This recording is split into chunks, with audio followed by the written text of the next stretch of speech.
प्रिय छात्रों, आइए हम लोग फिर से कुछ मुहावरों से वाक्य बनाते हैं। तो जैसा कि आप पहले मुहावरा में देख रहे हैं कि लिखा हुआ है खेत रहना।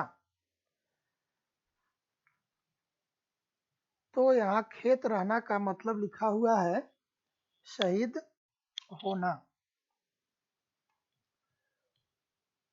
तो हम इससे वाक्य बनाएंगे। प्रायः युद्ध के मैदान में ही शत्रुओं से लड़ते भिड़ते जिनकी मौत हो जाती है, आत्मसम्मान की रक्षा के लिए, मातृभूमि की रक्षा के लिए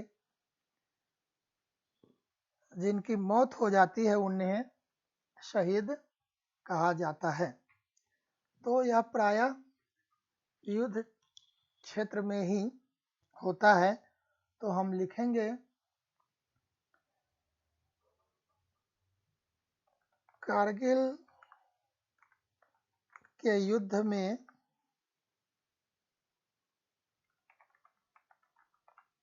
हमारे बहुत सैनिक खेत आए। यहाँ एक सैनिक होता तो हम लोग लिखते खेत आया। दूसरा है खरी खोटी सुनाना, भला बुरा कहना। तो जब हमसे कोई भूल होती है, गलती होती है, हम बदमाशी करते हैं, तो हमारे जो बड़े बुजुर्ग होते हैं वे क्रोधित होकर के हमें कुछ कहते हैं, उसी को कहते हैं खरी खोटी सुनाना। तो यहाँ हम लिखेंगे जब भी हमसे कोई गलती होती है, हमारे बुजुर्ग हमें खरी खोटी सुनाते हैं, हमें खरी खोटी सुनाते हैं। इस तरह से यह वाक्य पूरा हुआ। अब आइए खाक छानना। खाक छानना का प्रयोग होता है कि हम किसी काम के सिलसिले में इधर से उधर जाते हैं आते हैं, लेकिन हमारा काम होता नहीं है, हमें सफलता नहीं मिलती है और हम उस काम के सिलसिले में इधर से इधर दौड़ते ही रहते हैं। तो उसको कहते हैं खाक छानना, भटकते रहना। तो लिखेंगे नौकरी की तलाश में। नौकरी की तलाश में आजकल बहुत सारे नौजवान यहाँ ये ठीक कर लें, बहुत सारे नौजवान खाक छान रहे हैं। इस तरह से हमारा यह वाक्य कंप्लीट होता है। अब अगला है हमारा खाक में मिलाना, नष्ट करना, बुरी तरह से बर्बाद कर देना। तो लिखेंगे कुपुत्र ने परिवार की इज्जत खाक में मिला दी। अब यहाँ आप किसी का नाम भी लिख सकते हैं। यहाँ आप किसी का नाम भी लिख सकते हैं, राम, श्याम, मोहन, बलवीर, कुछ भी आप यहाँ नाम दे करके भी बना सकते हैं। आइए हम लोग अब अगला देखते हैं। यहाँ ये एक्स्ट्रा है, अगला देखते हैं हम लोग, खटाई में पड़ना। कुछ निर्णय नहीं हो पाना। मान लीजिए कि कोई प्लानिंग है, कोई योजना है, या आगे किसी भविष्य में किसी काम को करने की योजना है, लेकिन कोई ऐसी परिस्थिति आ जाती है जिसके कारण कुछ नहीं हो पाता है। तो लिखेंगे, इसी महीने उर्मिला की शादी होने वाली थी, लेकिन दादाजी की मृत्यु के कारण उसकी शादी खटाई में पड़ गई। इस तरह से हमारा यह वाक्य हो गया। और आगे हम लोग देखेंगे कि दादाजी की जगह पर दादजी हो गया है, तो हम उसको ठीक कर लेंगे और यहाँ उर्मिला को ग्रामर में ऐड कर देंगे। अब आइए हम लोग अगला देखते हैं, खार खाना चिढ़ जाना। अब इसमें क्या होता है कि इसका प्रयोग प्रायः उस संदर्भ में होता है कि जब आपकी तरक्की, आपका जो रोजगार है, उसको देख करके किसी को चीड़ होती है, उसको बोलते हैं खार खाना। आप लोगों ने प्रायः देखा होगा कि दो व्यक्ति जब एक ही तरह के रोजगार कर रहे हैं तो वे एक दूसरे से खार खाते हैं। दो व्यक्ति जब एक ही प्रोफेशन में है, एक ही पेशा में है और एक ही तरह का काम करते हैं तो उससे वे खार खाते हैं। प्रायः आप देखेंगे कि नाचने वाला से नाचने वाला खार खाता है, लिखने वाला से लिखने वाला खार खाता है, पढ़ने वाला से पढ़ने वाला खार खाता है, इलेक्ट्रिक का काम करने वाला इलेक्ट्रिक के काम करने वाला से खार खाता है, कपड़ा बेचने वाला कपड़ा बेचने वाला से खार खाता है। तो यह मनुष्यों के अंदर में एक स्वाभाविक प्रवृत्ति पाई जाती है। तो ऐसे संदर्भ में खार खाना शब्द का हम लोग प्रयोग करते हैं। तो आइए हम लोग इससे मुहावरा बनाते हैं। मोहन और सोहन दोनों के पेशा अलग अलग हैं। दोनों के पेशा अलग अलग है, फिर भी क्या करते हैं, एक दूसरे से खार खाते हैं। इस तरह से हमारा यह वाक्य कंप्लीट हुआ। अब आइए ये खिल्ली उड़ाना। ये खिल्ली उड़ाना का होता है मजाक करना, और वह व्यंग्यात्मक शैली में, सरकास्टिक वे में को कहते हैं खिल्ली उड़ाना। ऐसे सीधे मजाक उड़ाना अलग बात है। आप लोग अपने मित्र मंडली में, फ्रेंड सर्कल में, मित्र मंडली मतलब फ्रेंड सर्कल में एक दूसरे का खिल्ली उड़ाते हैं, लेकिन वह जो आप लोग खिल्ली उड़ाते हैं वह अलग है। जब आप मंडली में होते हैं एक दूसरे की खिल्ली उड़ाते हैं वो अलग चीज़ है, लेकिन आप जब असफल हो जाते हैं, आपको किसी काम में असफलता मिलती है और उस समय जो आपके ऊपर व्यंग किया जाता है, उसी को खिल्ली उड़ाना कहते हैं। तो परीक्षा में असफल हो जाने के कारण सभी मित्रों ने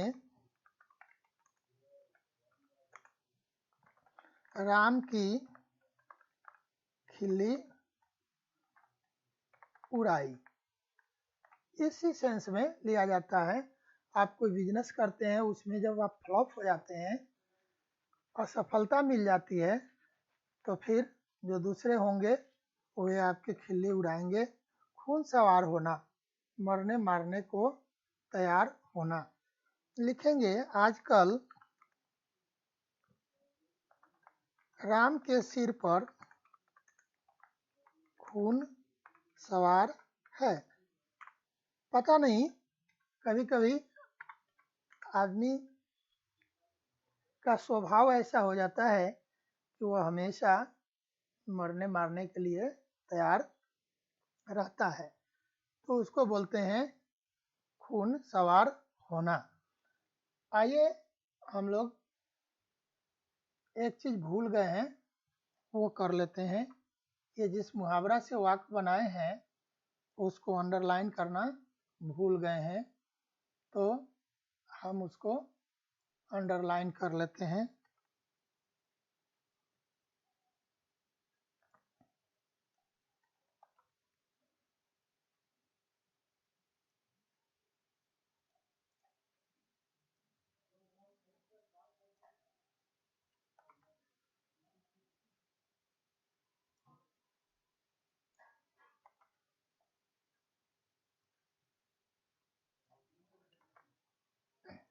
चलिए हम लोग अब अगला देखते हैं।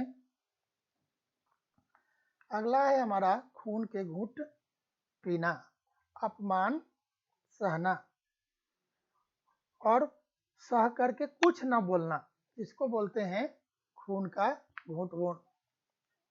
घूंट पीना। तो अपमान होता है तो आदमी रिएक्ट करता है, अपनी प्रतिक्रिया देता है, उसका विरोध करता है। लेकिन खून के घूंट पीने का मतलब होता है कि आपका किसी ने अपमान किया और आप चुपचाप रह गए, उसी को बोलते हैं खून का घूंट पीना।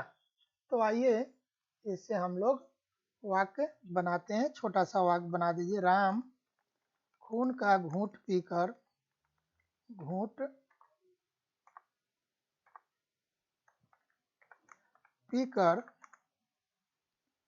रह गया। यहाँ इसको हम लोग ठीक कर लेते हैं और साथ में अंडरलाइन भी कर लेते हैं।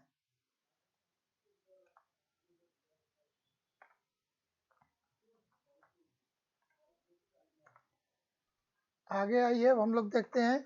आगे हमारा खून खौलना, उत्तेजित होना, एक्साइटेड होना, क्रोधित होना, है ना। तो ये खून खौलने का मतलब है।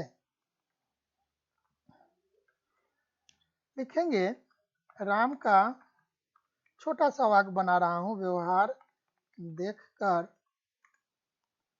तो सभी का खून खौल जाता है।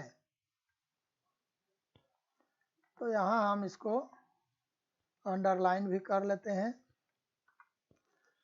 और यहाँ जो पुनरावृत्ति हो गई है, रिपीटेशन हुआ, उसको हटा दिए। अब आइए अगला देखते हैं, ख्याली पुलाव पकाना। हाँ जी, ये ख्याली पुलाव का मतलब होता है कि सिर्फ मन में ही किसी काम को करना, सिर्फ सोचना, प्रैक्टिकली व्यवहारिक रूप में कुछ नहीं करना, उसी को बोलते हैं ख्याली पुलाव पकाना। तो आदमी ख्याली पुलाव पकाता है, कहने का मतलब यह हुआ कि आप सोचते हैं लेकिन कुछ करते नहीं हैं। तो वाक्य बनाएंगे सिर्फ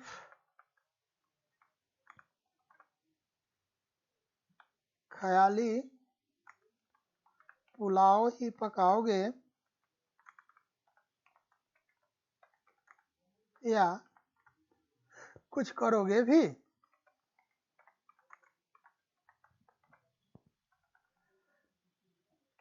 तो ये हो गया हमारा ख्याली पुलाव पकाना। अब आइए हम लोग अगला देखते हैं। अगला है हमारा खाल खींचना, खूब पिटना।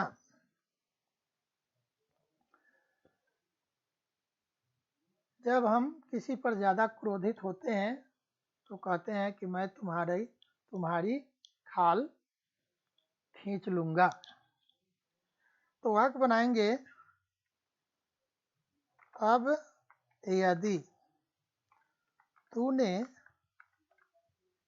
ऐसी हरकत की, अब यदि तूने ऐसी हरकत की तो तुम्हारी भी लिख दीजिए, तुम्हारी खाल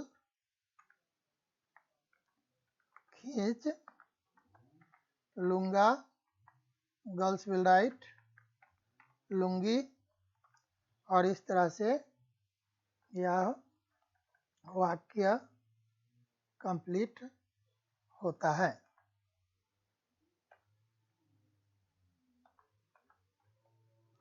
ये अंडरलाइन किए और उसके बाद यहाँ जो मैंने कहा था गर्ल्स विल राइट, तो लड़कियाँ क्या लिखेंगी? लूँगी।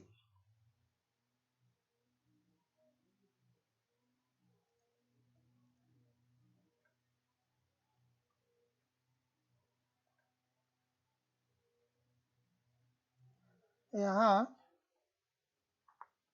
गलती है, इसको ठीक करना है। तो ये हो गया।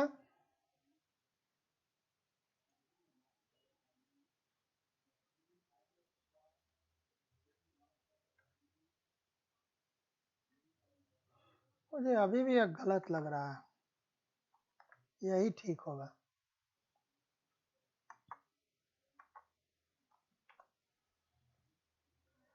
आइए अगला देखते हैं, खिचड़ी पकाना, षड्यंत्र करना, साजिश करना, कंस्पिरेसी करना। तो हम किसी के बारे में साजिश करते हैं, कंस्पिरेसी करते हैं, उसी को बोलते हैं खिचड़ी पकाना। लेकिन यही होगा अपनी खिचड़ी अलग पकाना, तो उसका अर्थ अलग हो जाएगा, परिवार से अलग होना उसका मतलब हो जाएगा। और यहाँ खिचड़ी पकाने का मतलब है कंस्पिरेसी करने से। तो आइए इसे वाक्य देखते हैं। हम किसी को बोलेंगे अरे पता तो लगाओ कि मेरे बारे में क्या खिचड़ी पकाई जा रही है। पता लगाओ कि हमारे बारे में, मेरे बारे में क्या खिचड़ी पकाई जा रही है। अगला देखते हैं, खून पसीना एक करना। खून पसीना एक करना का जो अर्थ है, इसी अर्थ से मिला जुला मुहावरा हम लोगों ने देखा था। आकाश पाताल एक करना, जमीन आसमान एक करना, हाथ पांव मारना, ये सब का मतलब होता है मेहनत करना। तो परीक्षा में पास होने के लिए तो खून पसीना